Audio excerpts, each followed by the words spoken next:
Bueno, boa tarde de novo, benvidas outra vez, benvidos. Xa estiramos as pernas un pouco, xa estamos recuperados dese certo sopor que sempre nos asalta despois de comer. E non queríamos perder ningún minuto de tempo para empezar esta sesión con Helen, porque penso que pode resultar como moi interesante e sería unha pena, pois eso, desperdiciar minutos. Helen Duty, que é filósofa, para empezar, pero destes filósofos que nos gustan aquí, en Galicia, e a xente que hai moita xente por aquí, cando menos algúns que xa miramos que estaban, que pertencen a ese movimento da filosofía para nenos, non? Que entenden a filosofía, pois, sobre todo como arte de aprender a pensar, non? E entón, Helen, que ten esta formación de base, pero que, bueno, que é, sobre todo, editora, escritora, traductora, e que ten un proxecto moi interesante que parte da fusión destas dúas cousas, diría eu, non, Helen? A fusión desta interese en aprender a pensar, digamos, pero a partir da lectura, non? A lectura para pensar.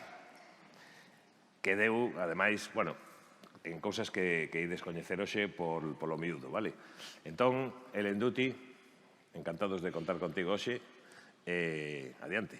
Muy bien, pues buenas tardes. Muchas gracias por la invitación. La verdad es que me hace mucha ilusión estar aquí. Gracias, Paco, por haberme invitado, que estuve hace unos meses en Vilagarcía y ahí fue que se fraguó un poco la invitación. Como tengo poco tiempo, en realidad, y mucho que contar, voy a ir como directa al grano un poco, ¿no? Voy a hablar hoy del proyecto Wonder Ponder. Wonder quiere decir preguntarse y al mismo tiempo también asombrarse, las dos cosas, ¿no? Al mismo tiempo, como si contuviera esa palabra la semilla de la filosofía, ¿no? Ya ella sola. Y ponder quiere decir pensar, reflexionar, darle vueltas a las cosas. Ponder, bueno, como en español ponderar, ¿no? Que es un poco diferente, pero me gusta que tenga ese sopesar, ¿no? No es opinar, es valorar distintas opciones a la hora de opinar o de pensar. Cuando lanzamos el proyecto hace casi 8 años y medio, a finales de 2014, nuestro reto era crear libros que invitaran a personas de todas las edades a asombrarnos, a extrañarnos y a querer observar, explorar y comprender mejor el mundo conjuntamente, ¿no? Aunque podría decirse que es un proyecto que tiene que ver con filosofía y literatura para niños, para mí es muy importante el aspecto de que lo que estamos invitando realmente es que nos pongamos todos a pensar juntos, es que haya un pensamiento colectivo, que cuando los adultos den que pensar, a los niños no le den que pensar porque les viene bien a ellos, sino porque realmente estamos dando cosas que son fascinantes de pensar, porque queremos desentrañar el mundo juntos, ¿no? Digamos que otra manera de verlo es que intentamos crear libros que fueran artefactos de provocación de preguntas, de reflexión y de diálogo, como si fueran una especie de resorte, ¿no? Que no te pudieras aguantar cuando lo vieras, ¿no? Que quisieras preguntarte cosas y reflexionar y compartir lo que te estabas preguntando y lo que estabas reflexionando. Entonces siempre jugamos con los mismos elementos, ¿no? Con mirar, extrañarnos, preguntar, pensar, y dos verbos que tienen mucho que ver con todo esto también, que tiene que ver que son leer y jugar también, ¿no? Nuestros libros además tienen una particularidad, que es que no tienen respuestas. Las respuestas se construyen como parte de la experiencia de lectura compartida, ¿no? No damos ni una respuesta. En uno de nuestros últimos libros, que no sé si veis aquí, veis, hay alguien ahí, ¿no? Preguntario interplanetario para terrícolas inteligentes. contiene como unas 500 preguntas y eso, ninguna sola respuesta, ¿no? Son 500 preguntas que nos llegan de unos extraterrestres del planeta Bibopia que nos han estado observando durante unos siglos y quieren entendernos mejor, ¿no? Y nos hacen todas estas preguntas para que a nosotras también nos sirven para entendernos mejor a nosotros mismos, ¿no? De alguna manera. Y siempre en todas las presentaciones ha habido alguien que ha dicho: qué bien, tantas preguntas, pero ¿dónde están las respuestas, ¿no? O ¿cuándo vais a dar un libro con respuestas?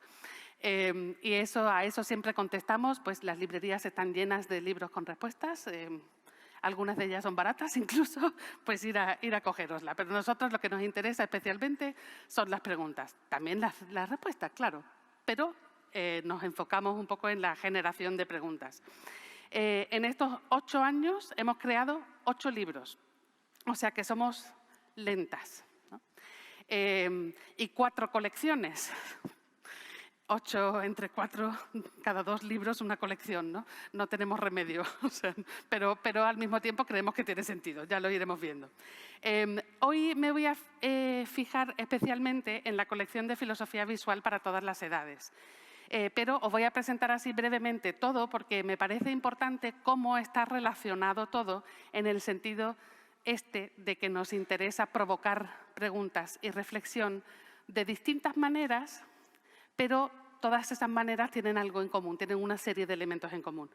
Entonces tenemos la colección de filosofía visual para todas las edades, que la vamos a ver. Tenemos la colección Wonder Ponder Mini, de libros para pararse a mirar, donde jugamos con las posibilidades de cambio de significado y construcción de sentido que ofrece la combinatoria, ¿no? Son 4 elementos: niño, huevo, perro, hueso, niña, gato, agua, pato, que se combinan y se recombinan página tras página solo con esas palabras y solo con esas imágenes para crear una historia y crear significado. Y las otras 2 colecciones son preguntarios, que os he mencionado antes, que son atlas filosóficos para pararse a pensar, que pretenden de alguna manera ofrecer libros de referencia que regalan preguntas interesantes, ¿no? En lugar de respuestas, cada vez que se consultan, ¿no? Es como una especie de libro de referencia. A ver qué preguntas interesantes hay sobre este tema. Nos gustaba como ese juego con la idea de un libro de consulta. Y por último, libros para rumiar, que es nuestra última colección, que es el último libro publicado en España, Un par de ojos nuevos, que es literatura, muy entre comillas, literatura sin más, que siempre da que pensar, yo creo, que siempre genera preguntas, ¿no? Y que ha ganado hace poco el premio Todos tus libros al mejor libro infantil de 2022, otorgado por las librerías independientes de España. Y nos ha dado una alegría muy grande. Pero todos estos libros entonces provocan, o pretendemos que provoquen, ganas de mirar, ganas de preguntar, ganas de pensar, de compartir y ganas de leer, ¿no?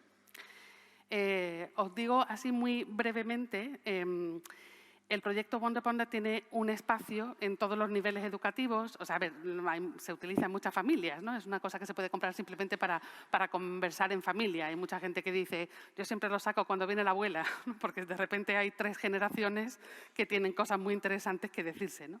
Pero en un espacio educativo pues se utiliza en infantil, que es donde surgió el proyecto, pero también en primaria, también en secundaria, también en educación universitaria para presentar determinados temas filosóficos, ¿no? En lengua, para expresión oral, en aprendizaje de idiomas extranjeros, o sea, y en tutorías también, ¿no? Para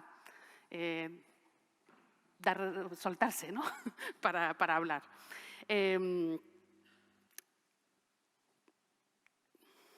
Como a mí me gusta un poco entrar de lleno en materia, voy a ir al grano y creo que es la mejor manera de enseñarlo y de que os empecéis a hacer una idea de qué es esto, que es leyéndolo, ¿no?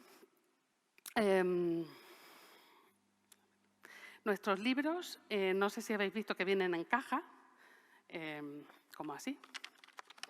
Dentro de las cajas hay páginas que no están cosidas. Están como sueltas para que cada lector las pueda barajar o organizar a su antojo, no tiene un orden exacto, ¿no? También contienen muchas preguntas y ni una sola respuesta.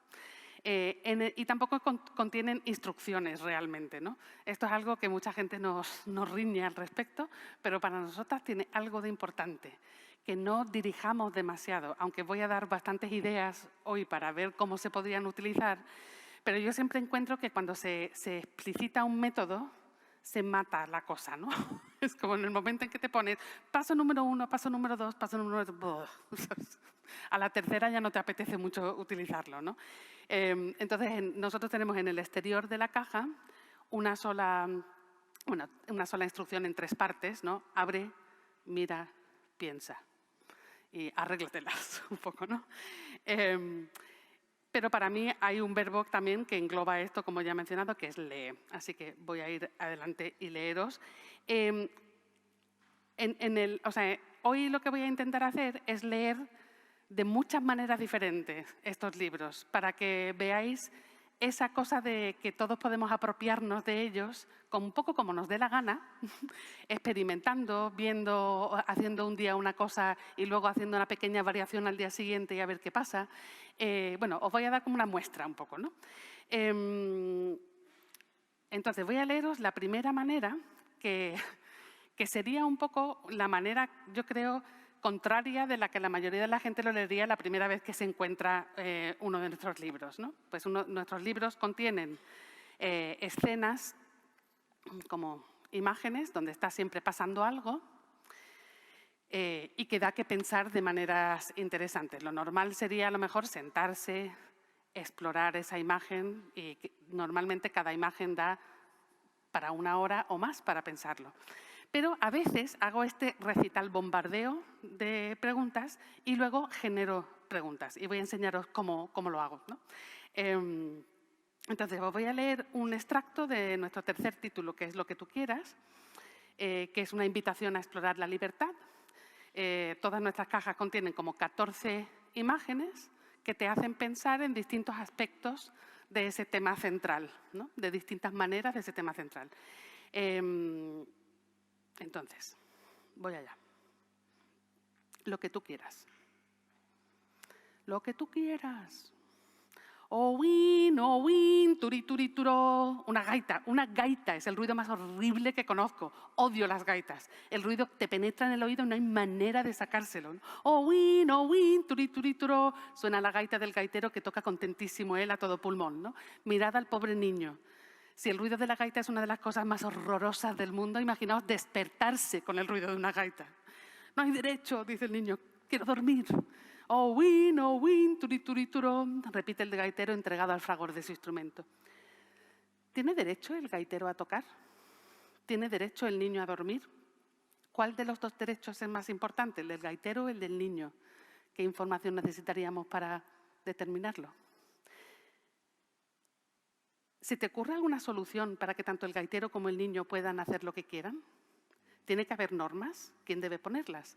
¿Y cómo podríamos hacer que se cumplan? Imaginad un momento una cosa. Imaginad que el día anterior el niño despertó al gaitero jugando con una pelota contra la pared. Poc, poc, poc. ¿Cambiaría esta información nuestra opinión sobre la escena? ¿Sería de repente una escena de venganza, ¿no? ¿Puede todo el mundo hacer lo que le da la gana al mismo tiempo? ¿Y tú qué piensas? Aquí tenemos una escena de cine, el niño no quiere verlo, pero no puede evitarlo y echa un vistacito, enseguida vuelve a taparse los ojos, no quiere verlo, pero tiene que mirar, no quiere verlo, no quiere verlo, crouch, crash, splash, gloob, ¡ah! ¿Alguna vez te has sentido así? Si nada obliga al niño a seguir mirando, ¿por qué no deja de mirar? ¿Somos libres de mirar a donde queremos mirar y de no mirar a donde no queremos mirar? ¿Todas las personas deberían ser libres de decidir qué películas ven? En la fila de atrás hay un niño engullendo palomitas. ¿Alguna vez has querido dejar de comer algo y, sin embargo, no has podido parar? Si es así, ¿qué te ha impedido parar? ¿No? ¿Es posible no querer hacer una cosa y querer hacer la misma cosa al mismo tiempo? ¿Y tú qué piensas? Esclavos en oferta, precios nunca vistos. Ha llegado justo aquí hace un rato un furgón de venta de esclavos. Es un día especial y están de oferta. Está muy bien de precio, incluso futbolista, que cuesta $1 millón. Ayer mismo lo vendían por 22 millones. Los demás todos muy asequibles, desde $8 hasta 65, para todos los bolsillos. Si tuvieras que elegir a 3 de los esclavos para quedártelos tú, ¿a cuáles elegirías y por qué? ¿A qué crees que se debe la diferencia de precios? ¿Por qué cuesta más el bebé que la niña? ¿Hay alguna diferencia entre comprarse un perro y comprarse una persona? ¿Podemos ser propietarios de otras personas? ¿Los hijos son propiedad de sus padres? ¿Los padres son propiedad de sus hijos? ¿La esclavitud es mala en sí misma? ¿Por qué? ¿Podría haber un esclavo que tuviera más libertad que una persona libre? ¿Tú eres esclavo o esclava de alguien o de algo? ¿Y tú qué piensas? Y os leo una más. A este niño parece que le han llevado al médico. ¿Qué tipo de médico será? No sé, será el otorrino, el neurólogo. Dice la doctora, este aparato es un lector de pensamientos. Tranquilo, solo pita si detecta algo malo. Pi, pi, pi. ¿Por qué crees que le estarán leyendo los pensamientos? ¿Qué pensamientos crees que habrá detectado el lector? ¿Qué harías si los demás pudieran leer tus pensamientos? ¿Puedes controlar lo que piensas? ¿Hay cosas que se pueden pensar pero no decir? ¿Hay cosas que se pueden pensar pero no hacer? Si pudieras leer los pensamientos de alguien, ¿de quién los leerías? ¿Y por qué? Imagina que este aparato lector de pensamientos existiera de verdad. ¿Quién debería poder usarlo? ¿Con quién?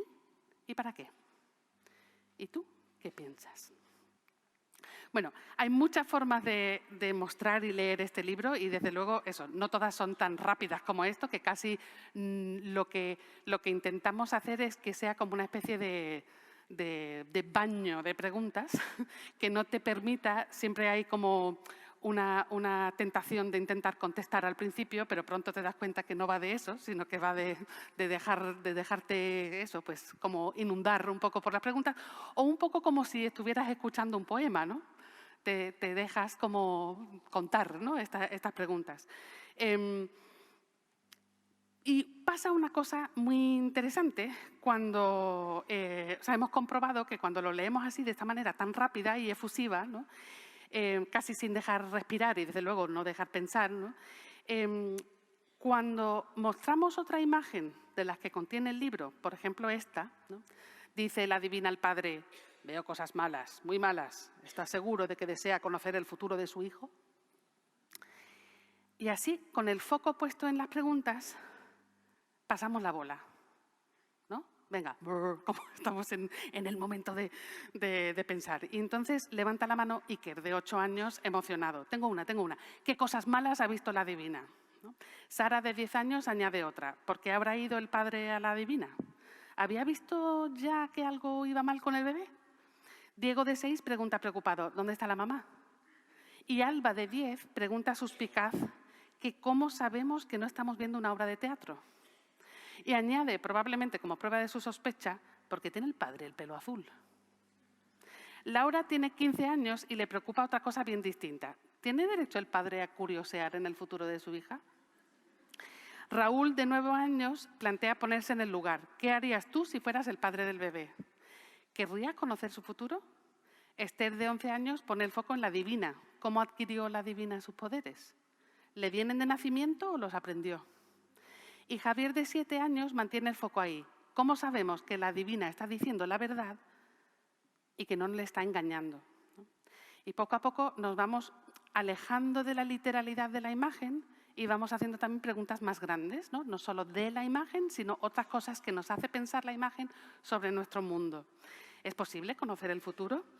¿El futuro está escrito? Pregunta otro, ¿no? Y Raúl salta muy emocionado por completar la pregunta de Esther con una posibilidad muy interesante. Si el futuro estuviera escrito, ¿alguien lo podría borrar?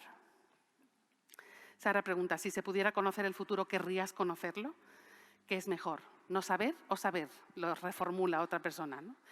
Y Esther y Sara siguen el hilo. ¿El conocimiento puede hacernos infelices? Si tuvieras una enfermedad grave, ¿querrías saberlo? Y bueno, mucho más. A Diego le preocupa el aburrimiento. Si supiésemos todo lo que va a pasar, ¿sería aburrida la vida? Y entonces Laura da con dos grandes preguntas, ¿no? Si conociéramos el futuro, ¿seríamos libres? ¿Tendría sentido la vida? Bueno, estas son algunas de las preguntas reales que han surgido con niños y niñas de distintas edades, no todas en la misma sesión, ni tan bonitamente hiladas, evidentemente, como las he hecho yo aquí, pero todas literales, ¿no? Si nos fijamos, el mecanismo de provocación de preguntas aquí está en la imagen, ¿no? Ayudado con esa frase a pie de imagen, pero nuestro reto es que las imágenes por sí solas provoquen preguntas, ¿no? En torno a determinadas cuestiones. Entonces, realmente, pues, las preguntas que acompañan a cada escena, porque detrás de cada escena hay una serie de preguntas, también dispuestas en orden aleatorio para que tengas que girarlo y no se te vea, no estés obligado o obligada de leerlas todas, ¿no? Están como un poco como un apoyo, de alguna manera, al mediador realmente, pero no son estrictamente necesarias. Se pueden usar de muchas maneras diferentes. Por ejemplo, después de mirar la imagen y hacerte muchas preguntas, puedes darle la vuelta a ver si coincide alguna con la que tú has hecho o a ver si te propone alguna nueva en la que tú no habías pensado, ¿no? Es ese el sentido en el que están estas preguntas. En fin, pues todos nuestros títulos contienen estas 14 escenas, como estas que acabamos de ver, y que la idea es que conforman una especie de mapa visual del tema a explorar, ¿no? Que lo empiezas a mirar y empiezas a pensar, también a conectar una escena con otra y empiezas a complejizar un poco el pensamiento sobre lo que estás viendo, ¿no? Dentro de cada escena, de cada caja, perdón, hay siempre también 3 escenas en blanco, para que los lectores y las lectoras se conviertan también en autores y autoras de la exploración que proponemos. O sea, el mapa que ofrecemos en los libros, en las cajas, es un mapa en permanente construcción y reacomodo, ¿no? Como cualquier mapa filosófico. De hecho, podemos inventarnos nuestras propias escenas, pero también una cosa que a mí me gusta mucho que pasa es que la gente te dice, hoy he vivido una escena de lo que tú quieras, o sea, como para meter en lo que tú quieras, ¿no? O de Mundo Cruel, es otro de nuestros libros, que es una invitación a explorar la crueldad, pues también, hoy me ha pasado una cosa de Mundo Cruel, ¿no? Y las ganas de dibujarlo y de meterlo, ¿no? Pero para entender esto un poquito, porque entiendo que así, bueno, pues habéis tenido un pequeño saboreo, ¿no? Pero ¿de dónde sale todo esto? Voy a rebobinar un momentito para que se entienda un poquito de dónde viene el trabajo y cómo componemos estas imágenes y por qué y cómo, ¿no? El proyecto surgió de una necesidad concreta en un aula de educación infantil, dentro de un proyecto en una escuela pública de Madrid, llamado Filosofía la de 3. Tiene un blog y tiene muchas de las sesiones de filosofía que mantuve con un mismo grupo desde sus 3 hasta sus 5 años. Cada 2 semanas nos reuníamos y tiene como pues, muchos un poco relatos de las sesiones, ¿no? No todas, pero están bastantes. Para que os hagáis una idea, normalmente yo usaba álbumes ilustrados que tienen la virtud de ser cortos y de contener ambigüedad de una manera explorable e interesante. Me parece que Ana ha estado hablando un poco de ambigüedad y de incompletud, ¿no? Un poco esta mañana de que haya algo más allá. Entonces, por daros un par de... estos eran a lo mejor algunos de los álbumes que utilicé. Habíamos tenido, por ejemplo, sesiones sobre la felicidad, donde jugamos todos a hacernos una tarta de la felicidad y le fuimos metiendo ingredientes, ¿no? Y a ver si podíamos más o menos estar de acuerdo en los ingredientes que metíamos. No que la felicidad fuera igual para todos, pero que pudiéramos encontrar unas cosas en común de todas nuestras felicidades, ¿no? Pues si a ti te gusta el pan con tomate y a ti el pan con jamón, pues a lo mejor en la sopa metemos una comida rica, ¿no? Para entender qué tiene en común ese pan con tomate y ese pan con jamón. Y habíamos leído en esa sesión también El camaleón camaleónico de Eric Carle. También en otra sesión habíamos dialogado sobre mandar y quién debe mandar dónde y por qué, ¿no? Y leímos Dónde viven los monstruos, con su mandonería a los monstruos. Otra sesión que quiero poner había sido sobre ser y parecer, que parece así unos conceptos muy filosóficos, pero realmente muy interesantes de explorar con estas edades. Ya tenían aquí como 4 años. Y aquí llevé pues, El carnaval de los animales de Marianne Dubuc, que donde no sé si alguno pero es como un libro donde los animales se van disfrazando cada uno de otro animal, ¿no? Es como una especie de procesión de animales disfrazados, a cada cual el elefante disfrazado de una cosa, de un caracol, tipo, es como cosas para provocar contraste, ¿no? También llevé una pajita que parecía que estaba rota cuando le metías agua, llevé un saco que había cosas dentro que te sorprendían cuando lo sacabas, ¿no? Y leímos también Sapo y Sepo, me parece que se llama Dragones y Gigantes, ¿no? Donde intentan mirarse al espejo y determinar si son o no son valientes, ¿no? Y la diferencia entre ser y parecer valiente. Y también llevamos un espejo y jugamos nosotros a ver qué aspecto teníamos que poner para parecer, por lo menos, valientes, ¿no? Como veis, no llevaba una sola cosa. Me gustaba llevar varias, como una especie de ramillete de cosas, porque tiene varias virtudes, ¿no? Para mí llevar ramilletes siempre. Das a elegir, que siempre es una cosa bonita, ¿no? De decir, mira todo lo que hay aquí, con qué os gustaría empezar, por ejemplo. Pero por otro lado también hace una cosa muy interesante para hacer reflexionar de una manera un poquito más compleja de la que nosotros normalmente provocamos. Y tiene que ver con comparar y con relacionar distintas maneras de acercarse a una misma exploración, ¿no? Aún así, había veces que se me quedaba como corto. Siempre pensaba, ¿qué ramillete llevo para esto, ¿no? Y había un tema que quería explorar, que era el de la crueldad o el de ser malos y ser buenos, si queremos llamarlo, ¿no? Un tema muy cercano a los niños en edad de infantil, ¿no? Que tienen experiencia tanto como agresores, entre comillas, como víctimas, como testigos, ¿no?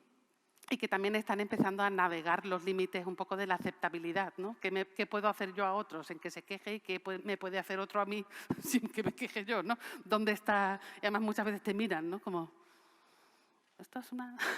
y solemos tener también una actitud muy normativa con estas edades. Esto se hace, esto no se hace, pero no hay mucha exploración precisamente donde los niños y las niñas dudan, que es donde cuesta cumplir una norma. Se conoce la norma perfectamente, pero hay veces que dice, ¿qué norma aplica aquí, no? O sea, no lo sé, estoy un poco perdido.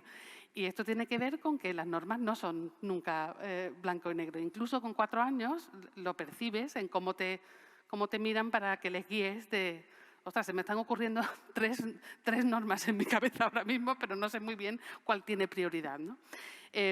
Y justamente buscando un ramillete para la crueldad,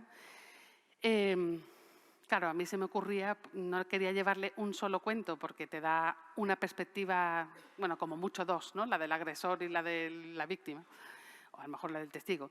Pero claro, mi cosa era, les voy a llevar 14 álbumes ilustrados de bibliografía. Pues no se puede hacer eso con 4 años, ¿no? Entonces se me ocurrió esta idea muy sencillita de hacer como una especie de instantáneas de posibles cuentos, en lugar de tener que leerles 14 cuentos, y si pudiera darles como imágenes, como si se hubieran congelado en un momento de un cuento, que les hiciera pensar en por qué estaba pasando lo que está pasando, qué ha pasado antes, qué ha pasado después, ¿no? Y las motivaciones de los personajes, así. Y fui escribiendo una lista, también porque una lista de distintos casos de crueldad, ¿no? Este es el correo electrónico original que le envié a la ilustradora, donde le pedía, ya lo habíamos hablado antes, pues estas escenas con lo que tuviera un poco a mano, ¿no? Y ella en casa tenía unos cartones, pintura acrílica, blanco y negro, ¿no? Y esto me trajo, además me lo hizo como en un frenesí de una noche, tipo, ¿no? O sea, la mañana siguiente me lo llevó y yo fui corriendo porque me tocaba la clase. Y fue un poco como un experimento de decir, bueno, no sé qué va a pasar aquí, pero a ver qué tal, ¿no? Y pasó una cosa muy interesante. Recuerdo que además esta justamente fue la primera que les mostré, que luego en Mundo Cruel se ha quedado casi igual. Ahora la veremos después. Entonces, cuando la mostré a los niños, aquí ya tenían 4, estaban como a mediados de sus 4 años, ¿no? De su clase de 4 años. ¿Todo bien? Sí. Y quiero decir también, claro, que estaban acostumbrados a estas sesiones, ¿no? Entonces, por ejemplo, cuando yo entraba en el aula me decían, ¿en qué vamos a pensar hoy? O sea, entonces, era como que sabían que eso era esa era la actividad, ¿no? Lo que se esperaba. Pero aún así me sorprendió mucho lo que ocurrió, ¿no? Entonces, primero se lo mostré sin yo decir nada. Y ellos empezaron primero a intentar fijar la interpretación, ¿no? Dijeron, una niña matando una hormiga.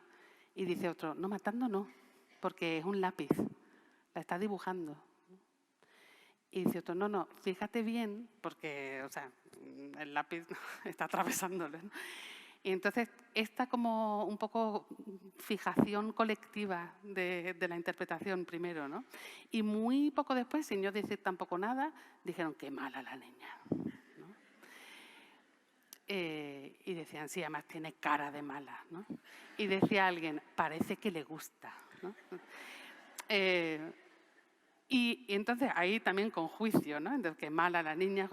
Y alguien dice, bueno, mala, como que matar a una hormiga tampoco estaba tan mal, ¿no? Y contó que su madre había tenido que limpiar un hormiguero hace poco en su casa, ¿no? Entonces, este proceso autónomo que tuvo lugar, ¿no? De fijación de la interpretación primero, de un juicio y de además desacuerdos en cuanto al juicio, me permitió, bueno, es como la cosa soñada, ¿no? Dices, aquí he hecho algo en el sentido que tú lo que estás buscando cuando das algo a un grupo, me da igual que sean niños y niñas o adultos realmente, lo que esperas es que haya un proceso autónomo de acercamiento, ¿no? Que tú no tengas que estar guiándolo, o sea, que la mediación sea la mínima posible, ¿no? Y esto me pareció muy interesante y como que me apeteció explorarlo mucho más, porque realmente pasaron cosas que no me había pasado exactamente de esa manera tan automática, ¿no? Con otras cosas. Pues leer un cuento completo, por ejemplo, requiere un proceso más largo de interpretación. Entonces no tiene esa inmediata... pero al mismo tiempo estas escenas eran lo suficientemente ricas narrativamente como para imaginarte muchas cosas, ¿no? Y imaginarte que hay un mundo detrás, ¿no? Aquí tenemos al niño que pisa el caracol. Aquí esta también es muy parecida a cómo se quedó al final. Dice, ¿qué es sopa de gato? Con la diferencia de que ahí no se ve el gato en la olla, pero en la portada del libro final sí sale la cabecita de gato en la olla, ¿no? De mosquitos. Esta también es muy parecida en la caja final. Y bueno, fueron un poco así. Y ese fue un poco como el origen, ¿no? Una vez que se lo enseñamos a la editora, o sea, la ilustradora se llama Daniela Martagón, es mexicana, pero vive en Madrid, y se lo enseñamos también a Raquel Martínez Uña, que es editora, había trabajado tanto en edición adulta como en edición infantil, pues tomamos la decisión de editarlo y de hacerlo además nosotras mismas porque queríamos hacerlo exactamente como queríamos, ¿no? Y teníamos la idea de que a lo mejor algunas de las escenas eran un poco impactantes para el mundo editorial tal cual, ¿no? Es cierto que desde entonces, y no nos arrepentimos nada, porque desde entonces hemos vendido los derechos a muchos países que lo han comprado tal cual. Nadie nos ha pedido que cambiemos nada, ¿no? Pero yo creo que tuvimos el acierto en ese primer momento de hacerlo porque se hubiera igual desvirtuado. Y una de las razones, por ejemplo, por las que elegía a Daniela Martagón para pedírselo es porque sabía, claro, la mitad cuando le dices a un ilustrador, hola, ¿me haces unas escenas de crueldad para niños de 4 años? Pero hombre, no todo el mundo entendería lo que le estás pidiendo, ¿no? O sea, y sabía que ella iba a tomárselo como un reto interesante ser clara en la representación de la crueldad, no cursi, no cursificar la crueldad, porque si no pierde el impacto, pero al mismo tiempo tampoco asustar, ¿no? O sea, son un poco también casi ilustraciones que son fáciles de imitar para los niños, y esa es una de las cosas también cuando, especialmente los más pequeños, hacen sus propias escenas, a veces copian un poco una que ya hay y le cambian un pequeño detalle, por ejemplo, ¿no? Pero bueno, eran interesante la elección desde ese sentido. Y un año después de pensar cómo se podía llevar un proyecto de aula de un día para una cosa concreta a algo que se pudiera pues vender en librerías, ¿no? A quien quisiera, ahí está nuestro mundo cruel, y os voy a enseñar unas de las escenas finales, como veis, muy parecida. Te pillé, dice esta niña mientras mata a una hormiga con la punta de su lápiz, y al dorso muchas preguntas, ¿no? ¿Está siendo cruel la niña? No sé. ¿Has matado tú alguna vez a una hormiga queriendo? ¿Sienten dolor las hormigas? ¿Sienten miedo las hormigas? ¿Importa? ¿Qué harías si vieras a esta niña? A veces puede estar bien matar hormigas. ¿Cuándo? ¿Y cuántas?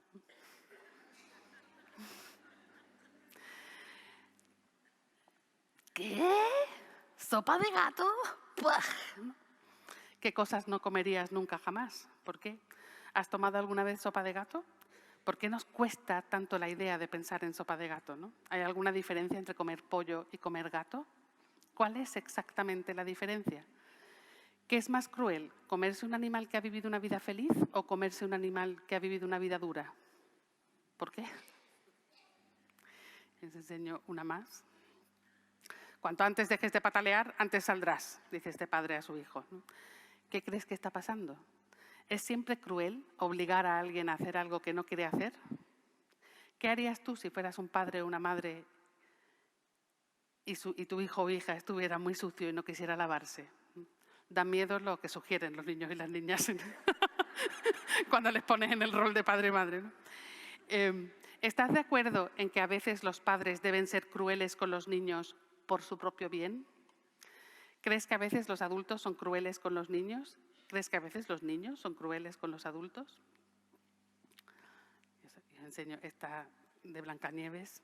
Y me traes su corazón en este cofrecito, dice la reina mientras se aleja, el cazador con el cuchillo en mano. ¿Obedecerías tú las órdenes de la reina y matarías a Blancanieves?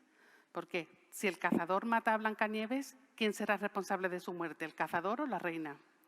¿Alguna vez has obedecido una orden que te ha hecho sentir que estabas haciendo algo mal? ¿Debemos obedecer siempre o hay veces en las que debemos desobedecer o ignorar a la autoridad? ¿Cómo podemos saber a quién debemos obedecer y a quién desobedecer? ¿O cuándo desobedecer a alguien y cuándo obedecerle?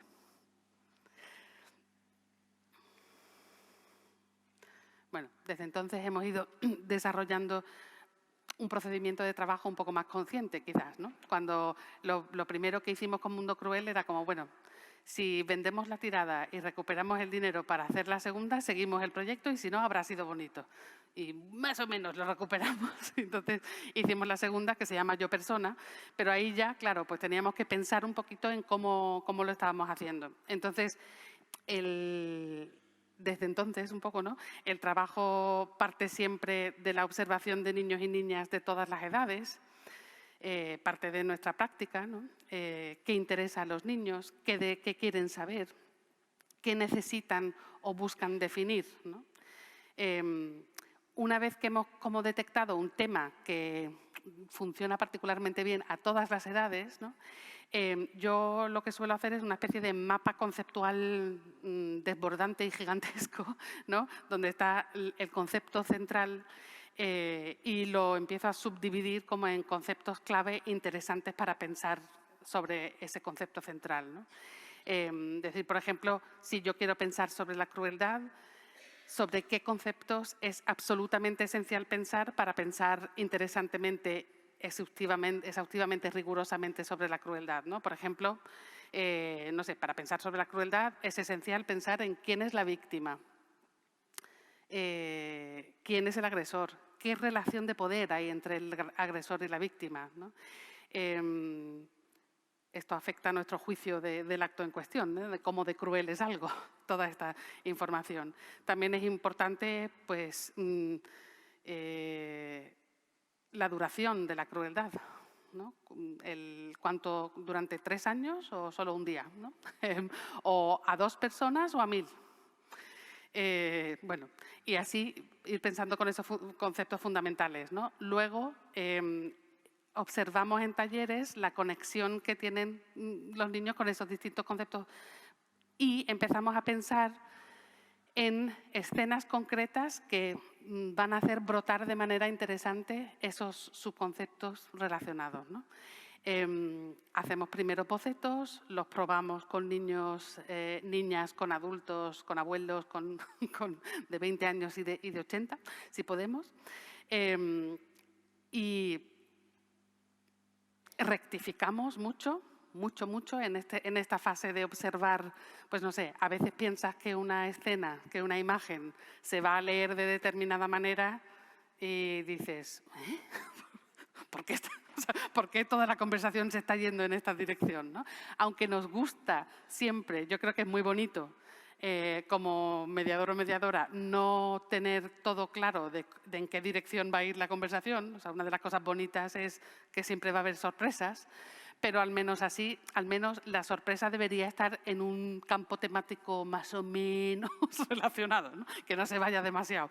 Entonces, bueno, pues rectificamos mucho y os no sé si tengo aquí, creo que no tengo un ejemplo. No. Para haceros una, espera, no me quiero ir. Para daros una idea de una rectificación que me da pena, pensaba que lo había traído para mostraroslo. Pero esta escena, originalmente, en esas que me trajo Daniela ese día, yo había puesto alguien matando un bicho, ¿no? Que era la de la hormiga, y luego alguien matando una cosa un poquito más grande, ¿no? Dejándole ahí pues a ver qué elegía. Entonces ella eligió a un señor tratando de ahogar a un gato en un baño, en una bañera, ¿no? Y al principio cuando yo lo vi pensé, me da pena que no lo haya traído porque pensaba que estaba… pero bueno, es como una escena en blanco y el señor está intentando ahogar al gato y el gato tiene los ojos en cruz, ¿no? Que todos entendemos, si entendemos cómic, ¿no? Lo que significa. Pero los niños de 4 años igual todavía no. Entonces decidí enseñárselo para ver qué pasaba y pasó una cosa súper interesante. Ninguno interpretó que el señor estuviera matando al gato y todos interpretaron que el gato estaba sucio y se tenía que bañar y al gato no le gustaba. Pero eso fue realmente muy interesante porque se convirtió en esta otra escena que es infinitamente más interesante filosóficamente y para explorar, ¿no? Hay mucho más que explorar que a un señor matando un gato gratuitamente, ¿sabes? Como un malo muy estereotípico de porque este señor haciendo una cosa tan espantosa, ¿no? Mientras que esto realmente conecta con su experiencia, conecta con la experiencia de todos nosotros, seguro si alguna vez hemos intentado bañar a un niño en un estado, pues no sé, cansado simplemente, ¿no? Que no quiera bañarse. Y bueno, pues es como un ejemplo de la manera en la que ese proceso de mostrar previo y nos permite mejorar mucho nuestro trabajo, ¿no? O sea, entonces todo lo que hacemos está muy, digamos, revisado por niños y niñas, ¿no? O de distintas edades. Y vale. Bueno, entonces más o menos habría mucho más que contar sobre el proceso, pero voy a pasar a una segunda manera de leerlo, que yo creo que sería a lo mejor pues la manera esa que decíamos de explorar algo y de sacarle todo el jugo a la imagen que nos imaginamos, ¿no? Entonces, esta imagen es una imagen de Pellízcame, que es una invitación a reflexionar sobre la imaginación, la realidad y los sueños, el sueño más bien. Y entonces aquí vemos esta escena. Este sería un ejercicio como pausado, ¿no? De análisis, paso a paso. Esta es una manera, por ejemplo, en la que yo muchas veces lo hago con grupos que nunca han hecho filosofía o nunca han analizado cosas antes de esta manera, ¿no? Y digamos que tiene la ventaja de que en la propia dinámica se explica también una manera sencilla de en qué consiste mirar el mundo con ojos y actitud filosófica. Si preferís no incluir la palabra filosófica, podéis sustituirla por actitud curiosa. O sea, me da igual, ¿no? A alguna gente le da un poco de la palabra, pues bueno, a mí no, porque no, pero entiendo, o sea, digamos que no tenemos que ponernos tan serios con esto. Podemos sustituir filosofía con curiosidad, que nos vale, y creo que todos estamos de acuerdo en que querríamos desarrollar y hacer desarrollar una actitud de curiosidad, ¿no? Pero una de las cosas es esa, por ejemplo, cuando yo entro a lo mejor y digo, pues no sé, hola, buenos días, soy filósofa, ¿no? ¿Qué os imagináis que me paso el día haciendo? Pues normalmente, dependiendo de la edad, hay unas ideas pues, más o menos acertadas, ¿no? Pensar, preguntar, escribir, dicen a veces, ¿no? Y tras una tormenta de ideas de todas las actividades que podrían contarse como tareas propias de la filosofía, les presento como una secuencia de acciones fáciles de recordar, ¿no? Es como observar, asombrarse, interpretar, pensar en hipótesis, ¿no? Preguntar, pensar, dialogar, más o menos. Mezcladas o no, ¿no? O algunas las podemos quitar en algunos momentos, pero más o menos contiene bastante de lo que sería mirar el mundo filosóficamente. Es también una manera de seguir unos pasos fáciles de seguir, ¿no? Que se siguen con naturalidad, ¿no? Incluso, por ejemplo, podríamos reducirlo a 3. Observar, extrañarse, preguntar. Y ya. Y si nos apetece explorar una pregunta, pensar, dialogar, ¿no? Pero incluso simplemente tener sesiones donde el foco está puesto en generar preguntas es también muy rico, muy rico. Ya hemos visto antes a qué se llegó con la escena de la divina, ¿no? y del padre y del bebé. Pero este tipo de dividir las exploraciones en fases es una manera fantástica de sacarle jugo a las cosas. No solo a esto, o sea, a cualquier imagen, a cualquier texto, o sea, un poco dividir cómo miramos, ¿no? Primero vamos a mirarlo de esta manera, ahora vamos a mirarlo de esta otra manera y ahora vamos a mirarlo de esta otra manera.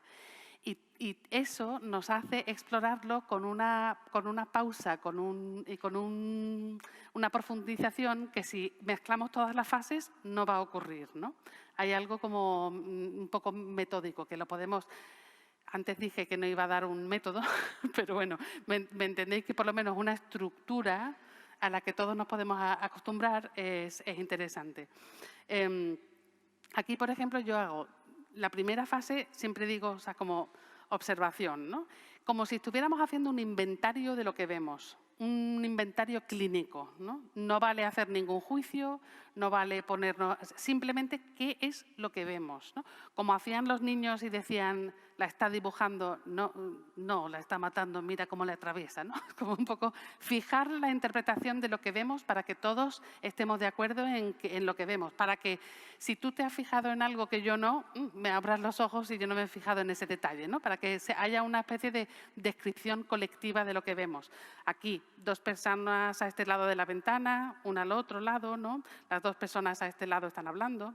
La de dentro duerme o al menos tiene los ojos cerrados. La persona de dentro tiene un tubo que le sale de la boca, tiene unos cables conectados a la cabeza, el pelo de la cabeza y de la barba muy largo, ¿no?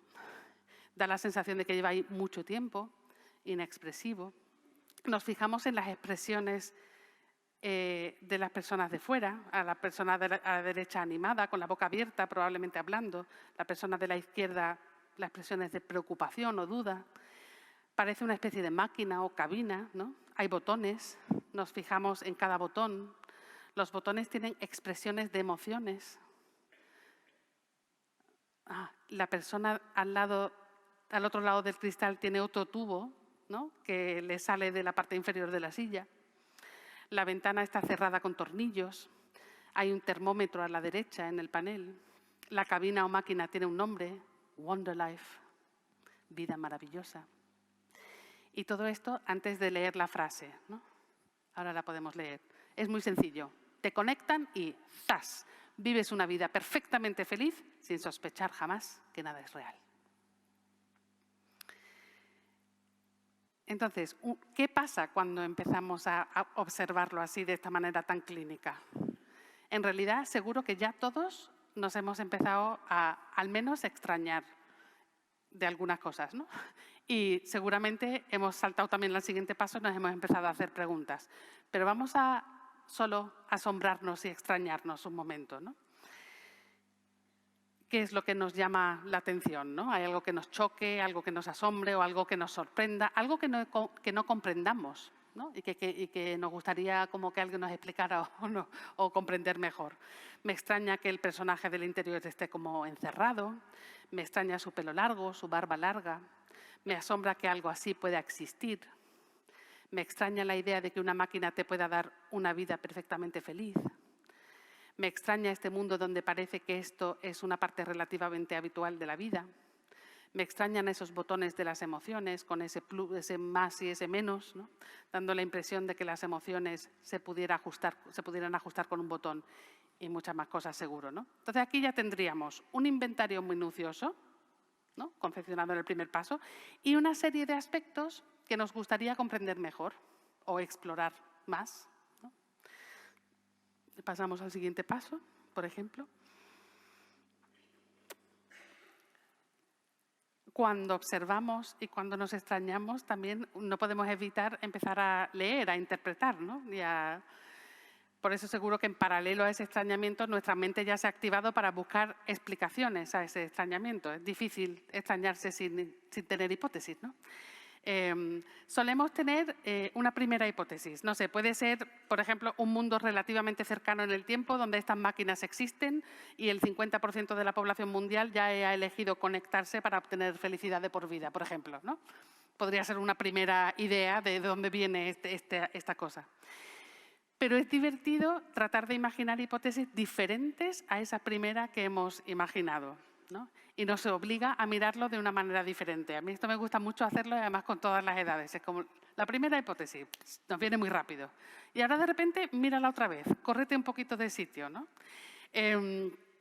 Y ahí, por ejemplo, una de las cosas que me parece muy interesante que pasa es que aparte de que nos inventamos unas hipótesis súper creativas y de todo tipo, empezamos muchas veces a mirar la propia construcción de la imagen desde el punto de vista de la ilustradora, ¿no? Por ejemplo, como la niña antes decía, ¿por qué tiene el padre el pelo azul? ¿No?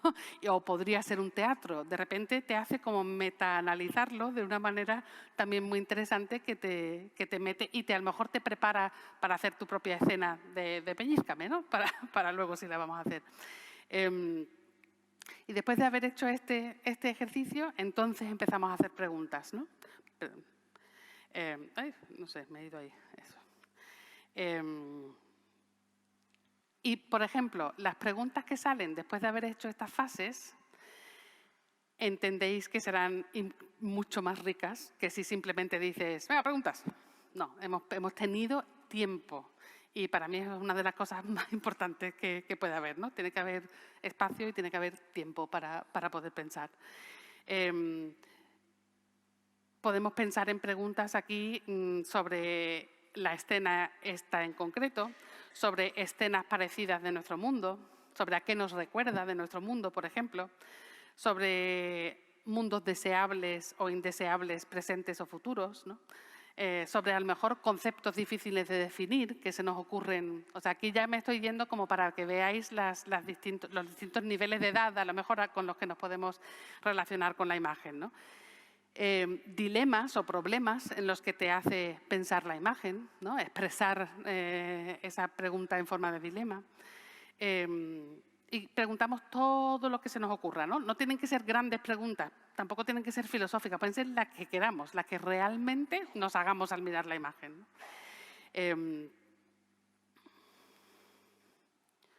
No, esto no he hecho eso.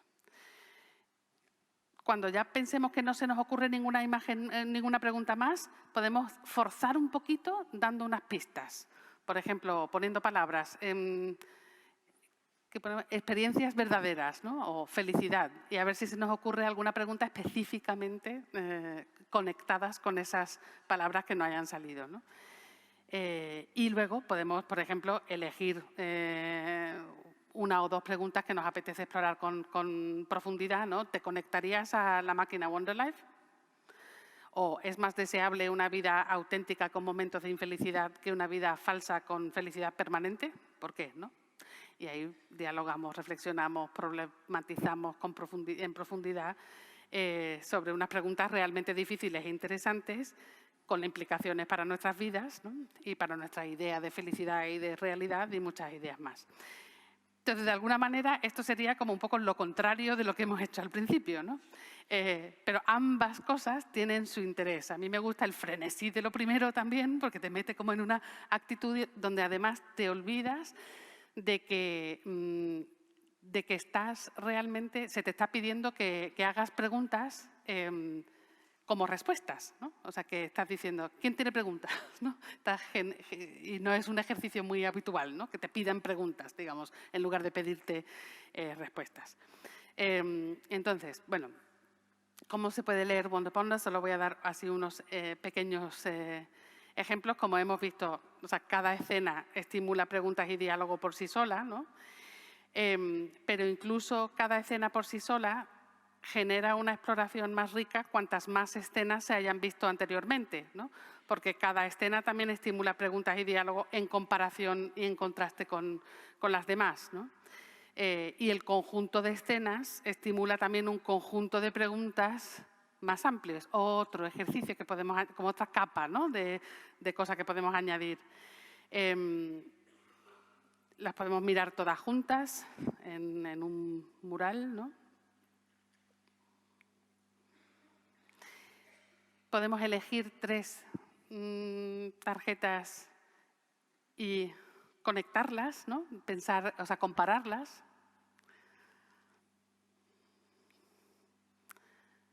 O 2. Podemos coger un trío al azar de las cajas y ver qué conexiones encontramos entre ellas. O sea, es como muy juguetón, digamos, lo que uno puede hacer. Podemos sacar una tarjeta de una caja y meterla en otra. Por ejemplo, si sacamos esa tarjeta de la caja de la libertad y la metemos en la caja de la crueldad, de repente se nos ocurren unas preguntas nuevas, ¿no? Es como cambiarle el prisma un poco con el que lo estamos mirando, ¿no? Esto lo hago mucho porque hay muchos profes como, esta ya la hemos visto. Como, bueno, pues incluso la que ya has visto siempre puedes. Y además es como bastante gozoso como, o sea, darse cuenta de que de repente se te abre otra posibilidad, ¿no? De preguntas. Puedes también, con todas las tarjetas del interior de las cajas, inventarte tus propias familias. O sea, decir, por ejemplo, lo he hecho alguna vez y es como relaciones de poder. Aquí hay un conjunto de relaciones de poder o relaciones entre humanos y animales. O, ¿sabes?, dilemas familiares. Yo qué sé. Seguro que encuentras muchas otras maneras de hacerlo, ¿no? Que alguien escriba unas preguntas y que se intente hacer una imagen que corresponda a esas preguntas, ¿no? Hay muchas maneras de hacerlo. Se hacen también muchos talleres a partir de estas tarjetas de escritura creativa, de inventarte un cuento a partir de la imagen, ¿no? Realmente te está como proponiendo un mundo. Hay gente que hace teatro, que se ponen, o sea, que se reparten un poco los personajes y se van cambiando además para ver cómo se comportarían en determinadas situaciones. Hemos hecho exposiciones, esta es de una exposición en El Paso, en Texas, justo con población recién llegada de México, que además muchas veces tenían mitad de familia en un lado y la mitad en otro, y aquí nos pidieron, y fue una colaboración con la Universidad del Paso. Esto es en una biblioteca de Madrid, donde hicimos una exposición de Anda, mira, piensa. Y os enseño algunas escenas propias que han hecho niños y niñas, ¿no? Una de las cosas que a mí me gusta mucho de esto es que es que muy rápido captan las estrategias que utilizamos, ¿no?, para dar que pensar. Porque, vamos, esta niña, y esto lo hacen mucho, es como, ¿sabes? Revertir roles siempre, invertir roles siempre funciona, ¿no? Esta, por ejemplo, visualmente es menos potente, pero esta niña quería analizar como la propiedad, ¿no? Decíamos, las personas son propiedades, pueden ser propiedad de otras.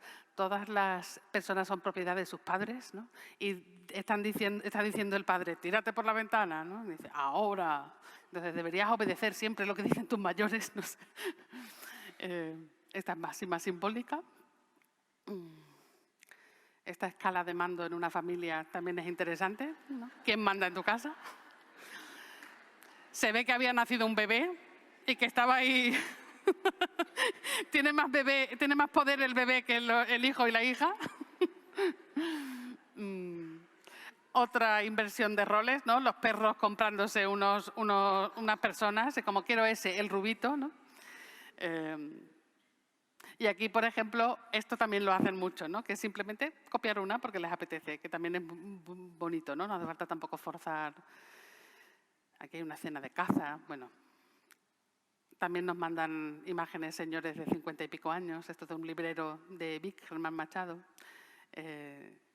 Y bueno, la verdad es que ha habido muchos proyectos donde hacen sus propias cajas en una clase durante todo un trimestre. Os podría estar... por ejemplo, esto también es una caja que hicieron de los Objetivos de Desarrollo Sostenible, una tarjeta por objetivo con preguntas, ¿no? Lo hicieron durante todo un año, me parece que estaban en cuarto de la ESO.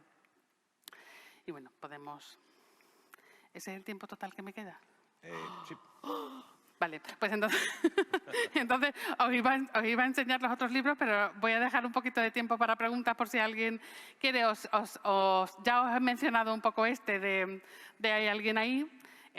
Os lo voy a así enseñar un poco para que lo veáis. Las páginas así, hay 14 páginas que son como, bueno, pues atlas de preguntas en torno a una pregunta grande central, ¿no? ¿Cómo es ser un ser humano? ¿Cómo es ser tú? ¿Para qué sirve el género? ¿Cómo sabes lo que sabes? Lo voy pasando en silencio. Y para que veáis, hay de matemáticas, de arte y del sentido de la vida, ¿no? Los extraterrestres quieren saber si hemos encontrado el sentido de la vida. Y se despiden. Y el último libro que hemos publicado, que es este de ficción, Un par de ojos nuevos, solo os voy a leer la primera página. Que no lo veo aquí, así que... ¿Qué dice? Eso, acto primero, la llegada de la recién llegada. Gordon se presentó a la recién llegada. Hola, soy yo. Encantada, dijo la recién llegada. Yo también soy yo. Chan, chan. Y ya está, ya os dejo...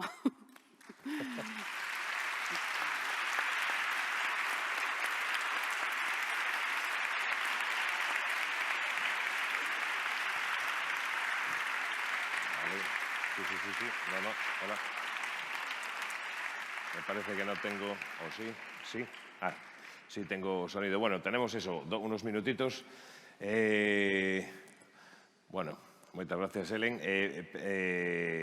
Non sei se alguén se anima a facer algunha pregunta, algunha dúbida sobre algunha das cosas que falamos sobre este xeito de ler para pensar. Non sei se a mellor se me escapa algunha man que nos enfocan las luces así moi de frente e non se ve moi ben. ¿Non? ¿Quedou todo moi claro? Bueno, os cuento en lo que estamos trabajando ahora, que además tiene que ver con otra persona que ha estado aquí hoy. Con Ana Juan Cantabella estamos haciendo un libro que se llama Así es la muerte, a partir de 38 preguntas de niñas y niños sobre la muerte que en los últimos 4 años hemos estado trabajando en talleres generando preguntas específicamente diseñados para generar preguntas sobre la muerte de niños y niñas. Y nos han llegado preguntas de España, Argentina, México, Finlandia, Italia, Japón, y hemos elegido estas 38 de unas 1000 y pico, y ese va a ser uno de los libros próximos. Y Ana y yo lo estamos escribiendo juntas, y Andrea Antinori lo ha ilustrado ya, de hecho, casi. Y el otro es la siguiente caja, que se va a llamar Futuroscopio, y que es una invitación a pensar sobre la sociedad ideal y no tan ideal, ¿no? El futuro que queremos y el que no queremos y qué podemos hacer al respecto, un poco. Pois son temas interesantes e sempre manténdose nesta liña, non? De non ofrecer respostas, Bueno, que é a parte máis interesante. Así es la muerte, es nuestro primer libro con respuestas. Hombre, no le íbamos a pedir, o sea, a generar preguntas que nos las enviaran, que las metiéramos en un libro y dejar. Hombre, son respuestas de un tipo determinado, claro, pues respuestas de libros de preguntas sobre la muerte, pero algunas es que son, por ejemplo, bastante científicas, como a mí hay una que está expresada de una manera tan bonita que me gusta siempre compartirla, que es ¿cómo se va la piel? Es de una niña de 5 años, ¿no? Y como estás preguntando por el proceso de gelatinización, ¿no? Pero ¿cómo se va la piel? Es una manera tan bonita de preguntarlo. Eso Bueno, tiene respuesta. Eso tiene respuesta, bueno, sí, algunhas teñen resposta, pero, bueno, pois nada, se non temos máis preguntas, se non hai ninguna dúbida, esperamos que vos resultará moi interesante esta mirada, ¿no?, sobre cómo mediar nas lecturas e como mediar con determinados materiais para aprender a pensar a través da lectura. Moitas gracias, Helen. A ti, a vosotros.